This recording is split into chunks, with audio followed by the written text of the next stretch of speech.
Welcome to the Love Foundry podcast. It is the 9th of March, and it's hard to keep track of days with Dan around, but here he is. Made it to Hawaii. Yeah, we're in Maui. If I'm looking a little bit more spirited, it's because this place is fantastic. And having a great time here. Oh. But Taylor's taking off, leaving for Alaska, so we're going to have I don't know if we can do a podcast or two while you're up there. We can. Yeah, I'll have a computer. We'll do that. Yeah. So take the gear with you need and leave I need this stuff, so you'll have to do it with something else. I'll just be present. You do the majority of the talking. I kind of tend to. Anyway, we wanted to take a minute. I don't know where Seb is. Did we hear back from him? Nope. He is missing in action. All right. Lost in the fog. All right. I wanted to have a short podcast with us, and so we're kind of looking at each other more than we're looking at the screen, but we know you're out there on synthesis. And I got to start with a word, and then we kind of unpack what we're talking about, because we're always about love, and it's the relationship of what's needed in the world right now and what the world is trying to do. It's a big place, and there's a lot of levels, and love is everywhere, but it's just starting to break through to conscious human daily contact, where you know you're loving and you know how it's doing it. So synthesis is what makes all these levels express the same thing at the same time, instead of the stratification that we've had with the material world, which is unconscious of love by its nature. Matter and this water, these are atoms of matter that don't have the capacity to respond to love, except through very basic attraction, which is why your etheric body, in your case, you have an etheric body, and all the atoms that make up your form are being attracted to the etheric nadi that are underlying all of these fingers and things, and sticking to you. And that's about it. That's about all that we can expect from the material world that we can visualize or realize in relationship to love. Love in the etheric body attracts atoms of matter, and they stick to it and are energized by it. And when the etheric body withdraws at death of a material form, then it all falls apart again. Back, ashes to ashes, dust to dust, and all that. Render under Caesar. How's that go with Caesar? What's their Caesar thing? Oh.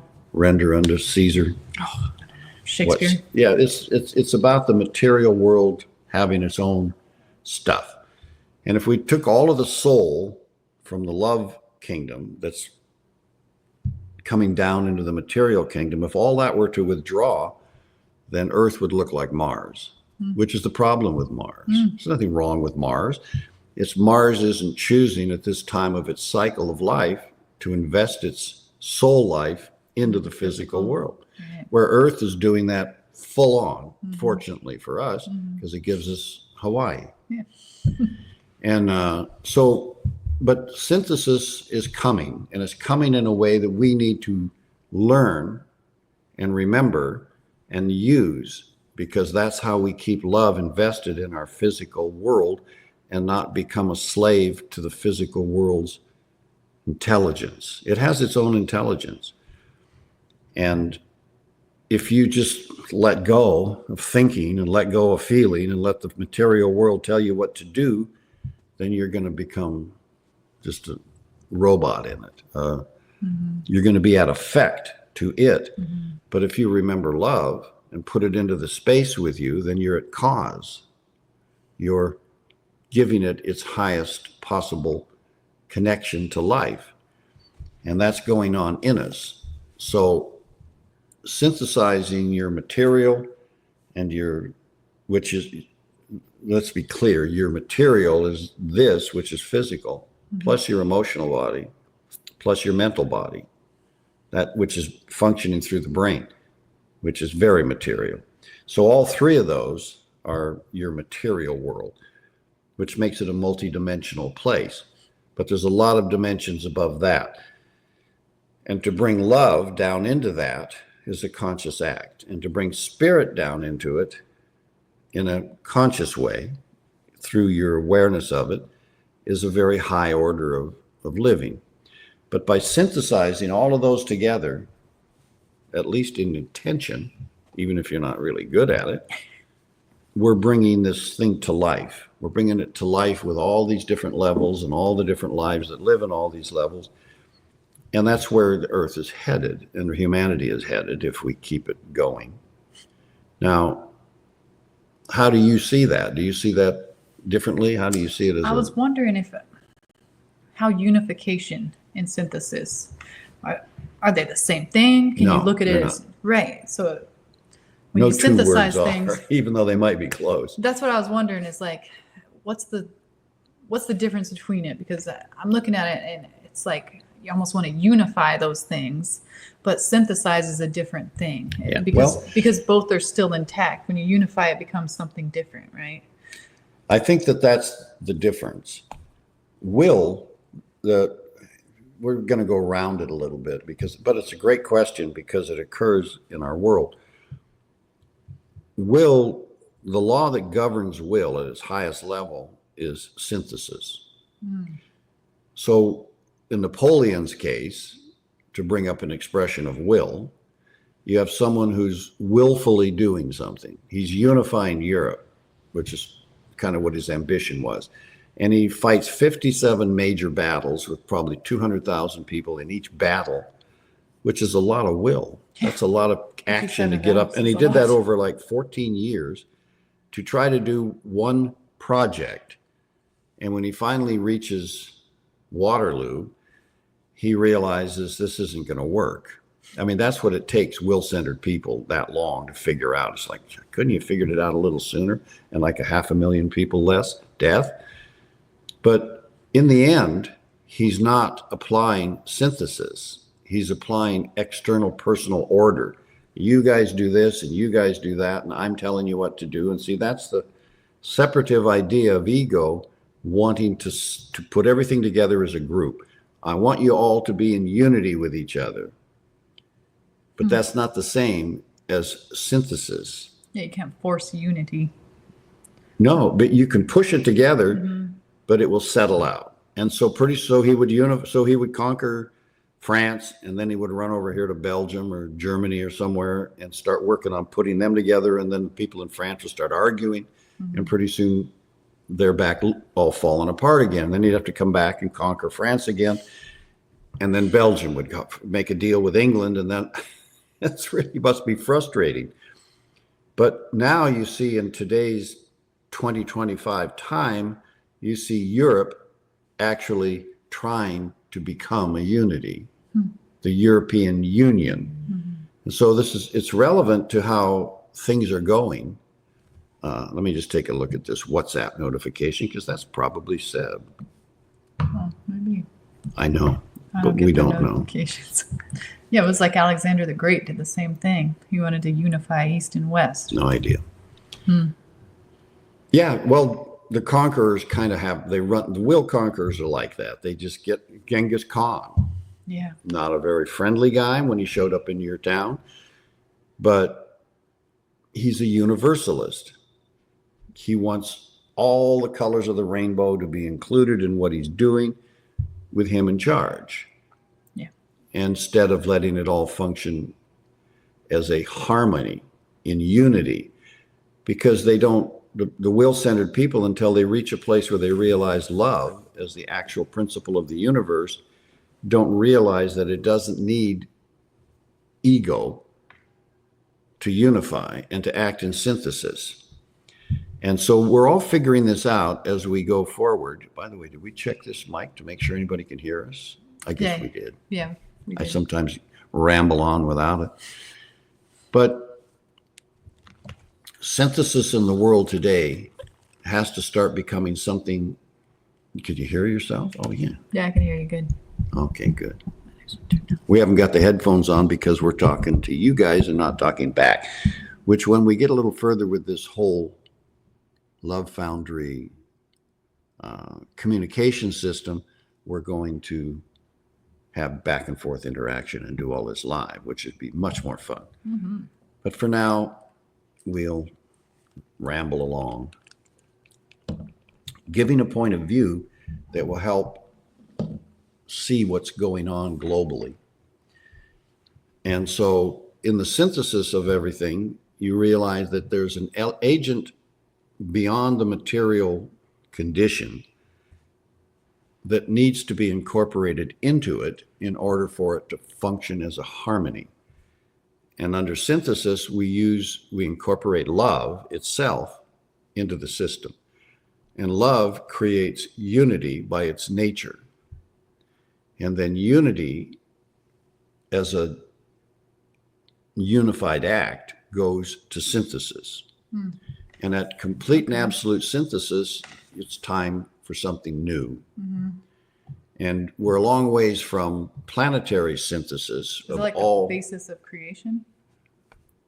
I mean, to open a box. It kind of sounds like that's how things be created, is by synthesizing. Yes, and when you look at some things, like here we have flowers. I don't know, I'll wreck the thing if I try to show you these beautiful lilies over here. But there's a lot of synthesis already accomplished in the plant kingdom in order to manifest as one beautiful flower. That's a whole synthesis of elements to make that flower. And the synthesis of the different flowers in the plant kingdom arrive at a greater and greater inclusionary composition. And individuality in the human race is moving towards synthesis. And the thing that makes egos nervous is they think they're going to lose their individuality when they get towards synthesis with love. But in fact, you don't. Individuality, like free will in the case of the humans, is sacred to you. It might grow, it might manifest greater or differently, but you're never going to lose free will, and you're never going to lose individuality. You're simply going to see ways in which you can make it bigger and more inclusive, and then let's try that. And if you miss being something simple like, Dorothy from Kansas, then stay there. And when you get to the point where you want to go bigger than Dorothy in Kansas, then we grow into the next level. But it's all at free will, and then we start a new synthesis in a larger area. But right now, the material world without love as a conscious expressed energy in it is getting too small for us, because we're fighting with each other, and we have big egos, integrated egos, the Putins and the Donald Trumps and the people of this nature, the Xis of China. They're trying to over-influence groups of people around them, and they're not in agreement on the synthesis that comes with love, where you start realizing we all need to harmonize if this tiny planet, isn't going to just blow up and become a mess, which it's doing. So when we take that step and we incorporate love into the synthesis of things, now all of a sudden we have a way to harmonize our interaction with each other, because we realize we're all part of the same story, part of the same inclusiveness, part of the same spirit at some level. I don't know. How do you witness spirit involved in this kind of conversation with? I mean, you have material I always world. look at it as the sun, and I look at it individually as like rays, but we're all just extensions of that greater wholeness, right? But we get to go out and experience. I mean, this is how I picture it. Wow. Well, I'd picture something similar in a way, I think, but how do you picture spirit in the nature of that? How does that interflow with? It's kind of like what's back of everything, right? Okay, back of everything, so. Right. Which means it's within everything. Right. It's within, but it's like the unseen qualities of things that just exist out of themselves. That's how I see spirit and life, almost inseparable. I mean, I see it almost as the same thing. And it gets a little confusing because love is the same. I see it as life itself too. So they're in such a harmony that it's hard for me to kind of distinguish each one out of itself, because when I get really focused on any of it, it's all just right there. So it's hard to pull just the spirit aspect out of it for me, because it's so inclusive of love and so harmonized with life that it's like one whole. It's like, all right. So to differentiate then for me, yeah, the material world, like we're in the middle of an ocean here in Maui. So the ocean looks fairly synthesized. It looks fairly unified, but yet it's a material thing. And if you go into the water, you realize there's sharks out here, and there's waves out here, and there's salt out here, and every other mineral on the planet in the water, and a lot of things. And so when we look at the livingness of the thing, we want the spirit of it to be alive in the water with us. And we want the love to be alive in the water with us. And we want the material objects that make up the water and make up the life in the water, of fish and things. We want that to be in the water alive with us too, all at the same time. And then as that grows in us, we stand in the water as the life that's there, because the life is beyond all of that.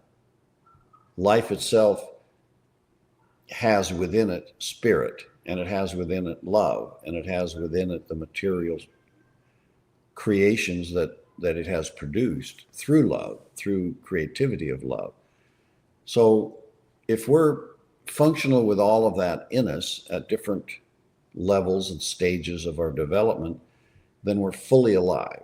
And if we look at the world around us, we realize that it's not yet fully alive. It's alive, but it's not fully alive. Except if you look at a plant out here, you know, one of these beautiful palm trees or something, they are fully alive, but they're not consciously alive. They're not aware of the spirit in them, which is what gives that spring spark that comes up and says, I'm going to live again this year after the winter. And they're not conscious of the nature that's spinning through them from the sun and spinning out to the environment around them. All of that is not something they're experiencing with self-conscious awareness like we are. right. Yeah. I can't imagine what the plant kingdom is going to be doing when it is at the stage of self-conscious awareness, but it's going to be damn beautiful, whatever it's doing. So why do we want that? I mean, I could say it's okay to just be a human being and function without any awareness of love, because we've done it for millions of years, or without the consciousness of spirit in us as a living, dynamic, electrical power, because we've done it without it. So Well, we had to. we have no choice if we can't connect with it. Now, we won't know whether it's that cool to do it until we do it. And when you experience your interaction with people who experience love more fully than we do, you realize they're really doing well. Yeah. They're having a great time. Yeah, and it's highly attractive. It's highly attractive, but it also is missing elements of what we would call normal human conduct without it, which is the ability to get angry, the ability to cut down a whole bunch of trees, build a shopping center. That takes a lot of disharmony. It takes a lot of violence to do that. And so we need shopping centers, and we need people that are able to vision a city and a place that's a beautiful forest. Now all of a sudden, what happened to all the trees? What happened to all the animals? Well, we cut them all down to make New York. And it's like, well, is this better than that? Well, some people would say, no, it's not better. It's awful. Could we have done it better? Sure. If we had had love, could we have done it better? Yes, we don't doubt that. What would love have done? It would have made it more beautiful. It would have made it more living. It would have made it more inclusive. It would have synthesized nature with us and us with nature. And now we'd have a New York that wasn't just canyons of concrete. Yeah, and you'll see that when there really is really intention behind things to harmonize nature When with they material. built it. And when you see it, like some of these cathedrals that seem to have more harmony with Yeah, and they nature. just kind of rise up right out of the environment. But rather even more than cathedral, imposing. you can look out at Central Park and realize, wouldn't it be great if the whole city was like this? Yeah. Well, where would we put all the offices? Mm-hmm. Well, today we're realizing for the first time, and that's what Doge is doing in the government, right? Mm-hmm. People don't want to go back to live in those offices like they were doing. They don't want to be one person in a million cubicles. Yeah. And lost in the fray. Lost in the soup. And they're like, well, I can do this from home. Well, why? Sure, because we have the technology that can do it from home. Not with everything, but some things. And why don't we let them do it from home? Because we're lazy bastards and we'll just put in 2 hours and call it 8. So maybe that means we have to develop more integrity in our people in order to let them work from home, or we have to develop a better system keeping track. Either way, you can see the future is not going to be all of us jammed together on buses going to downtown or subways going to downtown New York to get up in a 50-story building to work in a cubicle with 40 other people and hang out around the water cooler at lunch. That's over. Yeah. It's just over. It needs to be, though. Well, for some people, I think it needs to be over. I know I've done as much of that as I ever want to do. Mm-hmm. And I like those people. And it was nice to see people that you didn't see otherwise in here. It creates a group. Yeah, it's a group function. And how you doing, Bob? And what's up with you now? And you have different experiences. And different drives that come with it. And you had a hierarchy of the bosses that are up there on the 25th floor while you're down there on the 5th floor. And then the super bosses that are at the top of the building doing God knows what in their elegant cafeteria. But that's okay. We know that's how the world tends to work. But if I'm working from my home with my kids around me and the people I care about, I can have a better lunch than I'll ever have in that cafeteria. So I think that when we move into this new territory of figuring out synthesis of how to live there and love are the requirements that are going to make that environment really hum. And there's some people, I don't know, who really know that, and they're advanced of us. And they live that way, no matter what. They won't be trapped in something else. Yeah. I think that's what makes the difference, is when you put the demand on yourself. Because then all of a sudden it's coming from you. You're not trying to adhere to something. You're not trying anything. It's just anytime something comes naturally is when it really thrives, It does. And you're out here in the middle of Maui. I mean, if you look around, the computer's sort of sitting here, so we don't want to push it around, but outside is the wind and outside is the trees. Looking out a window here at palm trees that are, blowing in the wind, the trade winds, so back in California, back in Los Angeles, where I came from to join Taylor here, it's beautiful. California is a beautiful place, but it's got so much artificial congestion that you feel the freedom from it here. I mean, and the airways are so filled up over there anymore. In a lot of ways. Well, frequencies of energy, frequencies of. That's what I mean. Yeah. EMF, electromagnetic flow. Just flowing all over. It's just a lot of stuff going on that your body has to deal with. It has to deal with all of that energy and still find a way to function. We're out here 1,500 to 2,000 miles from any other thing. It's a little less congested. But that should be the way the world lives, all of it. And it's not the world's fault and it's not our fault. There is no fault involved. It's simply us trying to get there. It's true. You get there by taking steps. Reminds me of innovation. It like drives. Well, we thought it was innovation. We put up all these power lines. And Tesla says, no, you don't need any of the power lines. You can do it through the earth. But we didn't trust that. That didn't make sense. And so the etheric body of the earth, which is what he's thinking about, is way out of our thinking. And then when someone asked him, could you make a weapon out of this? And he said, sure, actually. I could set off an explosion here and have it appear somewhere else on the planet through the etheric body of the planet. Oh, I never knew that. Oh, yeah. And that's when the government said, maybe we better take this information over here, Mr. Tesla, because the Russians would love to have that information. And so maybe with the Chinese and maybe some others. So we have to grow to this. And if you look at the situation of the world right now, you're going to see that without love, we can't get there, simply cannot get there. And that has to become something everyone recognizes, that this energy of love is not an emotion that we have. It's not like choosing friendship as an emotion over hatred or anger towards someone. Love is an energy that comes directly out of life itself, creating the universe, and creates a condition in us when we can experience it directly that unifies us with all things in the realization that there is no other thing. There is no other thing but life. Like there's nothing dead.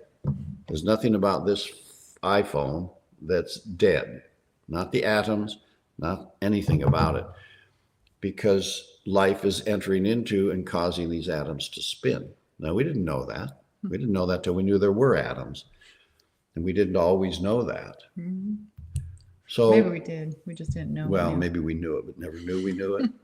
That's a good question. I think the Hindus kind of knew. Well, the Hindus have known a lot of stuff before it caught up to the rest of the world. In fact, Einstein's theory of relativity was originally the Einstein-Bose theory of relativity. And Bose was an Indian gentleman that the British didn't necessarily want to have included in the conversation, so he dropped off somewhere. Huh. Yeah, isn't that a shame that happened? Yeah. I never even heard of Bose. I know. The Jason a lot of people haven't, but once we had conquered India, or we didn't, and my grandfather might have been engaged. No, he wasn't. He was already here, but his grandfather was in England, one of my grandfathers. Amazing how many great-grandfathers, great-great-grandfathers you have. Yeah. But they thought, well, once they conquered India, I mean, it's like India belonged to itself. Mm-hmm. What the hell are we doing thinking we can own it? So the British said India now belongs to us. How big is it? Well, it's a really big place. And what are we? We're a little island about that big. But we're going to own it, and it's going to be ours. And you would have said, well, they're not very smart. They're not very organized. They don't have very good government. So we'll help them all get that stuff. But the idea that there were people there that were incredibly intelligent, way beyond anything that the guys in Britain were thinking about, that spiritual masters or spiritual teachers or gurus up there on the mountain were all scattered throughout that place and understood love and understood spirituality way better than the British did, that we couldn't really let that become a common understanding, because then it would look like we were thugs. Mm-hmm. Taking over the smarter people because we have guns, money, guns, and lawyers. But that's what we were. But that's what we were, and that's what we did. So the Bose people who can think like Einstein, we kind of have to play them down and act as if they were a little bit dumber than they probably actually were. So, and it's not all as simple as that. And the problems of India were real. And the British sorted a lot of those problems out by giving good government to India and helping it organize its way of thinking about itself. And it took Gandhi to get to the point where it said, okay, guys, thanks a lot for the help. Now, would you just mind going home and we'll sell you tea? So it worked out in the end, sort of. So anyway, right now in the world is this conflict going on everywhere. And we see it all going on. And it's like, wait a minute, we already figured out that love is here. We've already figured out that because it's invisible to the normal eyes and ears and perception, that it takes a little bit of focusing on it. So why don't we do that more and get that more included into our science, the science of love, the science of unity, the science of synthesis. And then we can see that we're down here and we're moving steadily towards that higher level. And maybe when we get up here to another frequency, we'll find there's a whole lot of life there that's already living this stuff. And that's my point, is if you want materialism to not be your future, if you don't want to be a slave to the materialization that we're creating on the planet, then you're going to have to go up the scale in vibration and include these higher frequencies in, because we're stuck with a material body. Mm-hmm. You're living in one. And if we want our children and their children who are going to be living in them to be more inclusive, we have to be more inclusive and pass the ability to do that on to them. And then love can begin to become a dominant practice. Mm-hmm. And not like a religious practice where you're worshiping something you don't even believe in, really, but a realization of something that's in you. Yeah, you have to validate it, right? In yourself, in your knowing. And then you validate it in someone else, and then you help them validate it in their knowing, and pretty soon we all share the same reality called life and Earth. This is a tiny planet relative to the universe. So there's not much difference between the top and the bottom. So instead of going out there like Elon Musk's Tesla that he shot off into space, that's kind of a symbol of what intellect thinks. It just keeps going. Yeah. Bigger and bigger, which is pretty big. And more ridiculous. But up into the higher frequencies is different from distance. And because material laws tend to lock us into this level, it's hard to think that there are many other living levels. But there are. And as we open them up to our consciousness and start to experience them, then the materialism that threatens humanity will just become our tool instead of our conqueror. Instead of conquering us with its power, it'll become just an instrument of our power, the power of love in us and the power of spirit in us. Does that make sense at all? Yeah, of course. It's you allow it to serve you instead of kind of being a slave to it. How can I conquer it? How can I master it? How can I be its, commander? Instead, it's a tool, like you said. And doesn't mean you don't take care of your tools. You absolutely do if you want them to function well and serve you properly. Well, because we don't think that matter needs us. It needs us to educate it. It needs us to show it a way of growing into more diversity and more depth of responsiveness than it already shows. And rather than just being an atom attracted to you to make up your hand, see, this is millions of atoms, but you're not consciously holding those to your etheric body in your hands, but they're stuck there. They don't fall off until they reach the thing where your skin sheds them, or your inner system in your body says this cell needs to go. So it takes that cell away and it brings the new stuff in to build a new cell. So all this is inside of us going on automatically, creating a extensive, developed material world. But if you're unconscious of the energy that makes up that material world, it can take over your thinking. Mm-hmm. And you start to become unconscious of the deeper levels. And we were already, look, life is a V, and we're at the bottom of the V. We've gone down and down and down and down in our awareness of what life is till we reach a point of dense material structure. There's a lot of intelligence in this, but not a lot of awareness of what's behind all that intelligence. Mm-hmm. Back here at the height of the V over here, before we reached the bottom, we had a lot of awareness. We had a lot of awareness of what's around us in the greater symphony of the universe. But we began to crystallize as a planet to become firm, to become hard, to become dense. Earth at the beginning was probably pretty watery, pretty spongy, you probably had a lot of water in the atmosphere, so the difference between the ocean and the air might not have been that much, probably running at pretty much around 100% humidity all the time. And then that starts to dry out.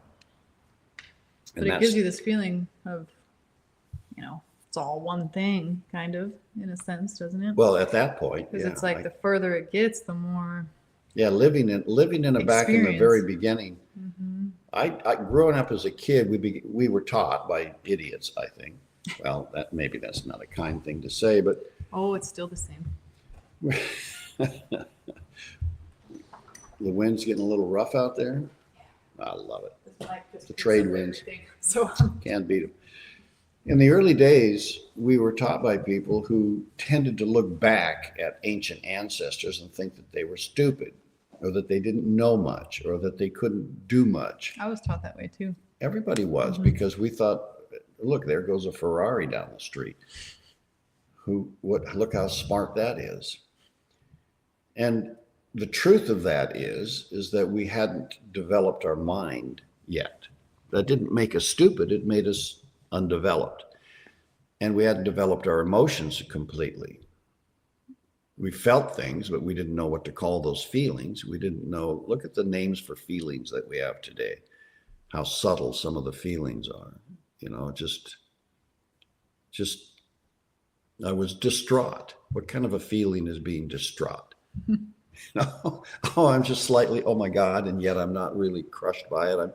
So we've really gotten subtle with our feelings, which is a good thing because it's bringing us closer and closer to realizing that love is perfect feeling. If you perfect all feelings to their highest level, first we broke them all down. There was just feeling, like water. And then we break it all down to subtle feelings. You get angry, you get joyful, you get remorseful, you get all these different feelings. Now, what we're going to do is realize that all of those are just sub-energies of love itself. And if you take them all up to their highest point of vibration, even anger, you will come to love. And once we get to that, which is perfect feeling, perfect of all feeling, then we just use it for all feeling. No matter what someone does to you, your answer to that is love, which transcends how you feel about the situation. I love the situation because love allows that thing that you love the power to become love, to grow into love. And and love has in it transformation and transmutation and unity and grace and joy. So that's the solution to anything less than love. Even anger, even hatred, even jealousy. If you're not insecure, then you give the energy of love to it. And if you actually give the energy of love instead of the idea that I love it, I want to be kind to it. If you give the actual energy to it, then it begins to immediately have that transforming impact, transmuting impact, in giving it a sense of grace, a sense of inclusiveness, a sense of how much it's connected to everything. And whatever that emotion that's separate from love disappears, and pretty soon we melt into that greater unity of feeling. And that's just feeling we're talking about. What happens in the mind with thought and intellect is a whole nother version, but it all ends up at love at some point. So I think that the synthesis of all of these different levels has to be recognized by us as behind everything, and that we're not fully there yet. Yeah. Then you can look at these broken up situations like what's going on in Russia and Ukraine and the Middle East and China and all these places, or in your backyard or in the streets of Chicago. And you can recognize we can bring this frequency up. We can bring a greater inclusiveness in here. We can bring more spirit in here, and then we can bring more synthesis in here. And we won't be trapped at this material level of just thinking we got to beat it up, or we have to dominate it, or we have to conquer it. Then we stop having a war on drugs, and we stop having a war on crime or a war on anything, and we start using an energy that was designed to transform and transmute, to do its job, and bring that to it. And it looks like a bridge too far. It looks like that's something that would happen in a fantasy story. But not when you start in yourself. It's like if you want to bring it to something as big as the Ukraine conflict, yeah, that's a bridge too far. But you start bringing that into yourself, and it naturally just starts to move it in that direction. And it's subtle, it's It's not like you see some, you know, the sky darkens. It's not this dramatic thing, you know. That's true. It's a subtle thing, but you register it, and it's something that you experience. So you validate it in yourself, at least in my experience. And then that is what grows this, you know. It's like you see the transformation instantly in yourself. You know, you can't love someone else's anger, and they have free will, so they can damn well be angry if they want to stay damn well angry. Yeah, you can never forget that free will factor. But as soon as you do it in yourself, you'll realize it. As soon as you have that anger, as soon as you bring love to that, it's transformed instantly. And then you start to understand the power that this thing has in it. Yeah. Well, it happens when the thing that happens to us is we get angry at something we know we love. You know, Isn't that funny? your children, you know, you love the little booger while he's just smacking the cat with a wooden spoon. And you think to yourself, okay, I got a job to do here. But when you watch it, you're right. If you watch it, the Russians and the Ukrainians, they love each other. They're the same family. Mm-hmm. There's no real difference between them. Yeah. And they just forgot that and don't realize it. But they all have kids and they all have husbands and wives, and they know they love these people, even though they get angry at them. And that gives you a bridge. It gives you, like you said, it gives you a way to see that you're the microcosm in the macrocosm. And all of humanity added together is the same. It's just we're whacking each other with wooden spoons in a world that love is the dominant energy. There is no creative energy without love, none. Mm-hmm. There is no power to create without love. If, like I said, if you took all the soul out of the earth back to the level at which it's coming from, which is a kingdom of love, then we'd look like Mars. Mm-hmm. But the moment you flow into it, we have minerals and jewels. If you look at all those pictures they took of bars, and they've rambled all over the place. When you get there, there's going to be so many tracks everywhere that we've left in the dirt. Hmm. We don't see any jewels. We don't see any emeralds and rubies and diamonds. It's funny they try to sell it on you, though. They're like, look how Oh, beautiful yeah. this is. Elon's like, I'm like, it looks like a fucking desolate, Oh. uninhabitable place to me. Yeah, and I don't think the plant in the garden out front is going to spruce it up any, because it's just going to wilt out pretty quick unless it's in its own little oxygen tent and its own little. So yeah, you could terraform a planet like Arthur C. Clarke or something in a science fiction story, but I think it's a bigger job than we think. And Yeah. it would take thousands of generations of people living a really miserable existence Yeah. to get there. But that's okay to think that. I look at Elon and I think, I mean, there's a lot like him, science fiction type folks, because I like science fiction. I like the idea of these things. But it's rooted in fear. Yeah, it is. It's rooted in the fear of what idiots we are. Mm-hmm. Will we smarten up with love and with spirit of joy of love before we wreck the joint? And the big fear of carbon in the atmosphere, I don't believe in that fear, but I do believe in what it's causing. The fear, not the carbon, but this whole cooked up idea that we're going to die here because of putting too much carbon in the atmosphere. That's possible. There is a level at which too much is too much, and you start to get ill from it. But that's way up there around 1,000 parts per million. And we're at like 200. Well, we're closer to 400 now, which I think is probably where it belongs personally, because it's turning the deserts green. Yeah. And I would love the planet to be green. And if that means I got to move 5 feet further up away from the ocean, then I'll move 5 feet further up, because I'd rather have the planet green with life and abundance than I would to have my beach property the way I want it. I'm with you. And it may take that. And if the surf came 5 feet higher in Hawaii, it would take away some property. But there was no property here until Earth built it. So maybe that's okay. Yeah. But the point of it all is that there's a balance with nature. And I think the planet knows what the balance is. And I think the planet knows that humanity is on the planet. And the planet knows that humanity is important to the planet as a kingdom of nature. So I think it'll come back into balance perfectly when we start balancing our emotions and balancing our thinking toward love. Everything will change in the weather. And so all of this is part of the lesson we're learning as we travel through space together on this little spaceship and figure out how to harmonize and synthesize and bring it together. And the fear that we'll wreck ourselves before we get there is illusion. It's false. There is no such possibility.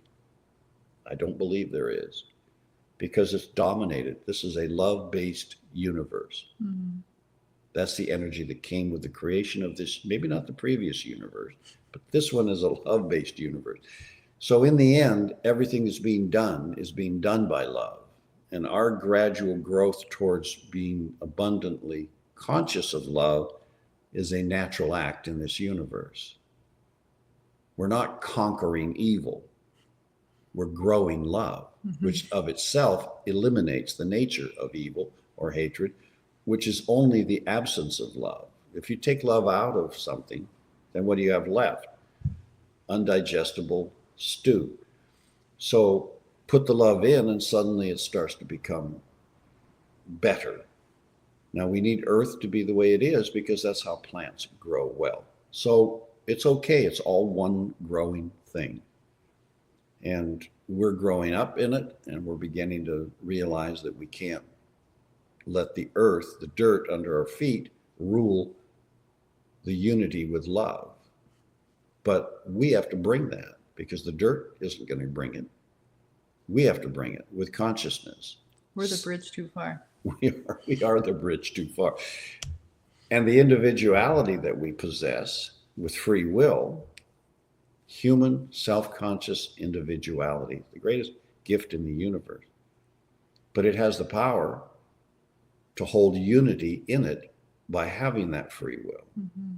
Individuality is just a piece of unity, isn't it? Yeah.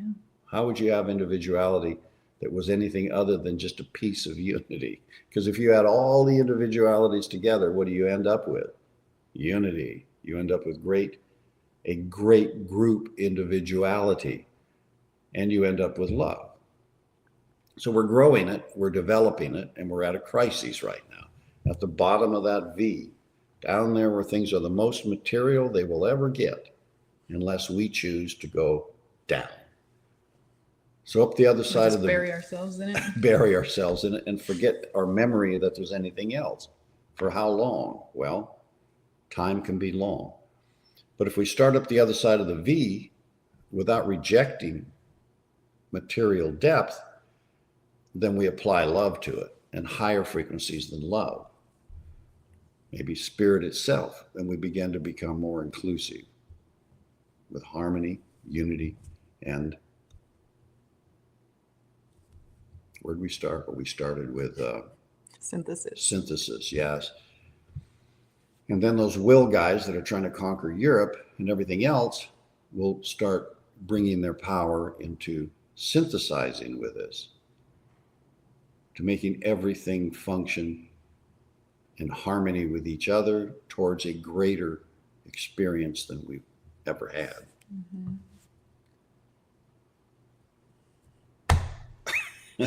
Is that all right with you? I mean, that sounds like a... If we had Seb here, we could have a better, deeper, more broad conversation about it, but we don't. He's off somewhere. So we'll just leave it at that, I guess. Well, we will say thank you, and we will see you soon. Thanks, everybody. Aloha. Don't you wanna know about love? Wanna know love? Don't you wanna know? Don't you wanna know about love? Wanna know?